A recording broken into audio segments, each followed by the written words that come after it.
please subscribe and click on the bell. For the complete recipe, please check out ivyskitchen.net. Melt your butter with some olive oil and watch it melt. Add your perfectly seasoned steak to the pan. I seasoned mine with garlic powder, salt, and pepper. Make sure that your steak is at room temperature before cooking it.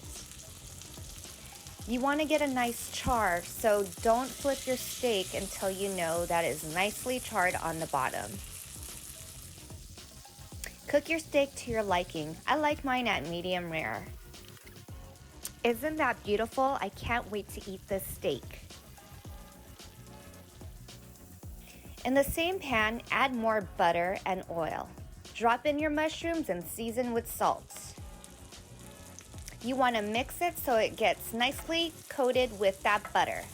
Next, we're going to add the shallots. When shallots have softened, add your garlic, thyme, and season with salt and pepper.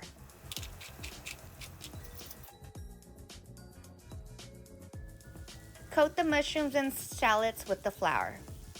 When all is combined, add your wine and use a spatula to scrape off all the delicious bits on the bottom of your pan. That is flavor, my friends. When wine reduces, add your beef stock. This is not traditional, but I love to add cream because the cream gives this dish some delicious richness and flavor. Taste as you go and season if necessary. When the sauce is cooking, cook your egg noodles 1 minute less than package instructions because we are going to continue cooking the noodles in the sauce. Dip your wooden spatula into the sauce and slide your finger down the back. If the sauce separates, then we know that your sauce is perfectly thickened. Next, we are going to add our sour cream, but we're going to temper it with the sauce so the cream won't curdle. Add the sour cream to the sauce. Season if necessary. Add your Dijon mustard and your Worcestershire sauce. Give it a quick mix.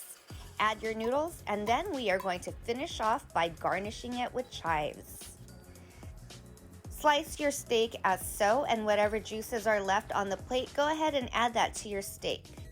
Look how beautiful this steak came out, nice and medium rare. Top your noodles with the steak, and this is how simple it is to make my version of beef stroganoff. I hope you enjoy it. Thank you guys for watching. Please don't forget to subscribe and click on the bell icon so you are notified each time I post a new video.